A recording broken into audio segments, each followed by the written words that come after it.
Hello nursing officer, Shivangi nursing academy सक्षर factory को online offline platform में आप सभी का हार्दिक स्वागत अभिनंदन है। हमारे बीच विद्यमान है आज हमारे स्टूडियो में नमन जी मिश्रा, जिनका बेटा हाल ही में as a nursing officer selection हुआ है। तो लख लख बधाई Naman, congratulation, God bless you. Thank you sir. कैसा लग रहा है? बहुत अच्छा लग रहा है। नमन जी बेसिकली अजमेर से रहने वाले हैं, मेरे ही साइड से, और हाल ही में पास आउट है और कड़ी मेहनत के बाद फाइनली RML लखनऊ में बहुत अच्छी रैंक के साथ फाइनली इनका कल जो लिस्ट आई उसमें सिलेक्शन हो गया। एक बार फिर से बताइए बेटा, अपने बारे में सभी को बताइए। My self Naman Kumar Mishra and मैं बेसिकली अजमेर का रहने वाला हूँ। एंड 2023 के अंदर मैंने मेरा जो नर्सिंग है वो कंप्लीट करा था। मित्तल कॉलेज ऑफ नर्सिंग यहीं पे है अजमेर के अंदर। अच्छा, मित्तल कॉलेज ऑफ नर्सिंग से आप pass out? Mittal college of nursing से पास आउट हूँ। एंड 2023 कंप्लीट करते ही जैसे RNRM आए थे उसके बाद हमने सर से बात करी थी और सर ने बोला था कि हम अजमेर के अंदर ही खोल रहे हैं अपनी नई ब्रांच, जो कि अजमेर के अंदर SN है, जो जोधपुर से यहाँ शिफ्ट हो गई थी। एंड हमने फर्स्ट बैच के अंदर ज्वाइन कर लिया था यहाँ पे सर। तो उसके बाद हम यहाँ पे आ गए थे सर के पास में, जो पहला जो बैच स्टार्ट हुआ था उसके अंदर ज्वाइन कर लिया। ओके, फर्स्ट बैच में। पिताजी क्या करते बेटा? पिताजी का सर वैसे तो कन्फेक्शनिंग का काम है। एंड वैसे हम जितना भी है वो शादी पार्टी का जो जैसा भी होता है उसके अंदर हम इवेंट मैनेजिंग का काम करते हैं। बहुत बढ़िया। और मदर आपकी गवर्नमेंट एम्प्लॉई है? मेरी मदर गवर्नमेंट एम्प्लॉय है अजमेर के अंदर ही, JLN हॉस्पिटल में, उसके अंदर वो सीनियर नर्सिंग ऑफिसर की एज पोस्ट पर लगे हुए हैं अभी। बहुत बढ़िया बेटा। तो मदर का कह रहे हैं कि रिटायरमेंट होने वाला है, जैसे मदर रिटायर्ड होगी इनको भी नौकरी मिल गई, तो घर में एक नर्सिंग ऑफिसर हमेशा रहेगा। बहुत अच्छा लगा बेटा नवीन। और जब आप 2023 में पास आउट हुए, SN जब ज्वाइन किया तब आप रनिंग पास आउट हो चुके थे? उस टाइम जब मैंने ज्वाइन करा था उस टाइम बस हमारा एग्ज़ाम हो गया था।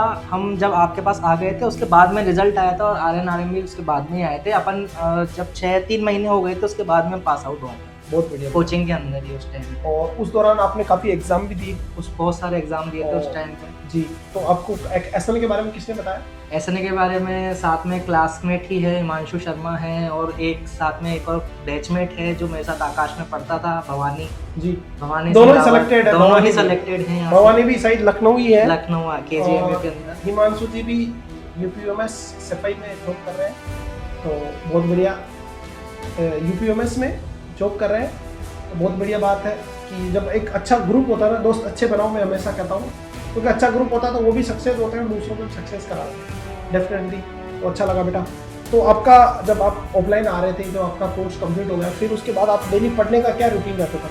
डेली पढ़ने का सर स्टार्टिंग में यही रूटीन था सबसे पहले कि जो आपको नोट्स दिए गए हैं, जो भी अपन ने नोट्स करवाए हैं सर ने, कि आप सबसे पहले तो अपने नोट्स को कंप्लीट कर लीजिए। सबसे मेन जो इशू जो रहता है आजकल बच्चों के साथ कि नोट्स कंप्लीट नहीं है, मैटर कंप्लीट नहीं है, और बच्चा कोशिश करता है कि हम बार बार पढ़ें और पढ़ें। तो सबसे पहले आप नो डाउट कि आप 100% किसी भी की नोट्स कंप्लीट नहीं कर सकते, 100% कोई सब्जेक्ट कंप्लीट नहीं होगा, बट अपन 80 से 90% तो कर ही सकते हैं। ये बात, और ये मैं कहता था, तो हर बच्चा चाहता है कि मैं पूरा कंप्लीट परफेक्ट हो जाऊँ। जिंदगी में कभी परफेक्टनिस्ट आ ही नहीं सकती। परफेक्टनिस्ट के पीछे मत भागो, कंप्लीट करने के पीछे भागो। 100% कभी भी सकते, भगवान भी इतना सक्षम नहीं है। आप 80-90% तक भी अपने नोट्स बना लेते हो, वैसा पढ़ लेते हो तो सिलेक्शन हो जाता है। तो डेली आपका जो पढ़ने का रूटीन रहता है वो कितने आवर्स रहता था बेटा? आवर्स मेरा सर ये आप मान के चलिए कि 10 to 12 आवर्स का हो जाता था, जिसके अंदर मेरे स्टार्टिंग के जो 4 to 5 आवर्स थे उसमें मैं थ्योरी ही करता था। ओके। और सेकंड जो रहता था कि भाई अपन ज़्यादा फोकस दो ही चीज़ें करनी है, कि थ्योरी करें एंड MCQ भी फाइनली जो आने वाला है अपने एग्जाम में, वो MCQ ही आने वाले हैं। तो MCQ की प्रैक्टिस जितनी ज़्यादा बेहतर हो उतनी ज़्यादा अच्छी रहे, और उसके अंदर भी प्रेफर यही करेंगे कि आप प्रीवियस ईयर सॉल्व करें। तो प्रीवियस ईयर का डेली का अगर आप एक भी कर रहे हो मॉक टेस्ट, प्रीवियस ईयर की खासियत ये रहेगी कि उसमें सारे सब्जेक्ट कवर हो जाते हैं। ओके। तो आप अपनी थ्योरी करें और फिर प्रीवियस ईयर करें। ओके। तो मतलब एक ये मानना है कि थ्योरी एक बहुत बड़ा योगदान देता है। मेरा मानना है कि 70 to 80% तक किसी को सिलेक्शन चाहिए तो उसकी थ्योरी पहले बेसिकली क्लियर होनी चाहिए। बेसिक क्लियर करने बहुत और फिर उसके बाद MCQ ऑटोमेटिक सॉल्व होने लग जाते हैं। 10-20% नहीं होते तो उनको बार बार प्रैक्टिस से आप अचीव कर सकते हैं। तो कंटेंट आपने तो काफ़ी लंबे समय तक स्ट्रगल किया बेटा, काफ़ी आपने कह रहे हैं कि हमने 25 एग्ज़ाम दिए, किसी कभी 1 नंबर से रहे हैं, 2 नंबर से, और ये फाइनली 26वें एग्ज़ाम में, और ये पृथ्वीराज की नगरी के हैं तो 17 बार युद्ध में हराने वाले हैं, तो ये जल्दी हार नहीं मानते हैं। तो इन्होंने काफ़ी लंबा स्ट्रगल किया अपना 1.5 साल तक। तो कई बार आप अनसक्सेस भी हुए। तो थ्योरी का महत्व क्या है आपके अकॉर्डिंग? मतलब थ्योरी का सर इम्पोर्टेंस ये रहता है कि जब मेरे पास फेलियर आया तब तक मैंने एक चीज़ नोटिस करी कि भाई अपने पास जो थ्योरी है क्या वो बार बार हर बच्चे के मन में आता है कि जो मैं थ्योरी पढ़ रहा हूँ सफिशिएंट है या नहीं जी जो मेरे को हर बार फील हुआ। इवन कि मैंने मेरे जो फ्रेंड जिनका नाम लिया हिमांशु भवानी उनसे भी बार बार कंसल्ट किया था कि यार मन में बार बार ऐसा लग रहा है कि मैं सही पढ़ रहा हूँ या नहीं पढ़ रहा हूँ। तो उन्होंने कहा कि भाई आप जो थ्योरी है आप अगर अपडेट कर सकते हो तो थ्योरी को अपडेट कर लीजिए। नो डाउट कि भाई आपने हर एक साल के अंदर थ्योरी में WHO कुछ नया निकाल रहा है तो आप उसको अपडेट कर लीजिए, बट थ्योरी जो है उसका कंटेंट उतना ही ज़रूरी जितना आपको जो पूछा जा रहा है उतना पढ़ लो वही बहुत है। उससे ज़्यादा एक्स्ट्रा अपन कोशिश करते हैं कि एक ही चीज़ को बार बार ज़्यादा पढ़ें उसका कोई सेंस नहीं। बस और वो ज़्यादा मेरे हिसाब से नर्सिंग में इतना डीप जाने की भी जरूरत नहीं यार है। ऐसा नहीं कि थ्योरी कैसी लगी आपने तो बहुत एग्जाम दिए, कैसा लगा पेपर से क्वेश्चन आ रहे हैं? पेपर से अब डेफिनेटली जितने भी जैसे बागराम सर का जो FON का हो गया OBG हो गई, आपने जो MSN पढ़ाई MSN भी सर ने जो पढ़ा रखी है और भी जो आप अगर पेपर दोगे तो आपको लगेगा नो डाउट कि भाई इसके अंदर से डेफिनेटली क्वेश्चन बन रहे हैं और अच्छा ही बन रहा है, सॉल्व हो पा रहे हैं क्वेश्चन सॉल्व होने चाहिए अपने कुल मिला के थ्योरी से। और जितने भी फंडामेंटल के क्वेश्चन हैं बागाराम सर ने ऐसा पढ़ा रखा है, उस चीज को ऐसा पढ़ा रखा है ABG आज तक मैं नहीं भूल पाया हूँ, एसिड बेस बैलेंस में आज तक नहीं भूल पाया हूँ और वो ये देखते बन जाते हैं क्वेश्चन। एसिड बेस बैलेंस हर बार आता है, हर बार बन जाता है बिल्कुल। और टॉपिक वैसे भी फिक्स है, टॉपिक फिक्स। बच्चे पता नहीं क्यों उन टॉपिक पे फोकस नहीं करते, उन्हीं को बार बार पढ़े तो भी सिलेक्शन हो सकता है। बहुत अच्छा बेटा, तो कुल मिला के जर्नी काफ़ी स्ट्रगल भरी रही लेकिन फाइनली आपका सिलेक्शन हो गया, बधाई हो। एंड आप भी मेहनत करें, आप भी नर्सिंग ऑफिसर बन सकते हैं। थोड़ा संयम बनाए रखें। अजमेर के बच्चे बहुत कम पढ़ते हैं क्योंकि कहीं ना कहीं प्राइवेट जॉब का बहुत शौक है। मैं बेसिकली यही का हूँ, मैं आपको बताना चाहता हूँ, मैं बहुत ट्राई करता हूँ बच्चों से मिलने की कोशिश कर रहा हूँ, पर वो एक अलग आबो हवा में जिसको बोलते हैं ना जेन जी जनरेशन, उनको ना तो कुछ करना है, उनको पैसा भी चाहिए लेकिन रातों रात अमीर होना चाहते हो। बेटा उसके लिए तो नौकरी करी दो, अगर बर्बाद हो जाओगे या अमीर हो जाओगे, लेकिन वो एक विकल्प नहीं है। देखो अगर आपको ज़िंदगी में सक्सेस होना तो समय देना पड़ेगा, तो और समय दोगे तो सफलता मिलेगी, क्योंकि सफलता एक दिन में नहीं मिलती लेकिन एक दिन जरूर मिलती है। और छोटे छोटे प्रयास करने पड़ेंगे, छोटी छोटी बातों को समझकर।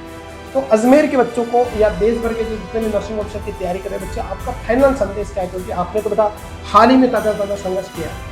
तो मेरा जितने भी मेरे साथ वाले हैं तो ये भी है, मैं सबसे पहले आपको एक ही चीज़ बोलूँगा कि आपको फेलियर से मत करो। यस, फेलियर आएंगे एंड आपको कहीं ना कहीं मन में बैकआउट होगा कि नहीं यार मेरा क्यों नहीं हो रहा है, बट कोशिश ये करो कि आप उस फेलियर से और थोड़ा बेटर करो और थोड़ा बेटर करो कि एक एक सीढ़ी चढ़ेंगे तो ज़्यादा बेटर रहेगा। और रही बात आपकी तैयारी की, तो डेली का बस एक रूटीन चाहिए आपको कि एक तो थ्योरी और सेकंड आप क्वेश्चन प्रैक्टिस। अब वो आपके ऊपर है, पूरा 24 घंटा है, आप उसको कैसे भी लगाओ, पूरे दिन में कैसे भी थ्योरी पढ़ो, कितने भी क्वेश्चन करो, बस क्वेश्चन और थ्योरी वो ही बहुत ज़रूरी है। MCQ अच्छे से करें, MCQ बार बार करेंगे तो एक महीने में तो आपको रट ही जाएंगे कि इस टॉपिक से कौन सा MCQ बनता है। बिल्कुल आपको टॉपिक याद हो जाएगा कि कैसा पढ़ना है क्या नहीं पढ़ना है। अभी जो बच्चे अभी तो जो नई जेन जी जनरेशन है, तो ये बच्चे बहुत भाग रहे हैं कि मैं मतलब यूट्यूब पे इसकी क्लास देख लूँ, फलानी सीरीज देख लूँ तो मेरा सिलेक्शन हो जाएगा। क्या लगता है यूट्यूब से पढ़ने सिलेक्शन होता है? यूट्यूब से देखो मैं आप सबको एक क्लियर कट बात बता दूं, मेरे को भी बहुत सारे जनों ने अलग अलग जगहों की क्लासेस बताई कि यूट्यूब से यहाँ से देख लो, वहाँ से देख लो, ये चीज़ ये अच्छे पढ़ाते हो अच्छे।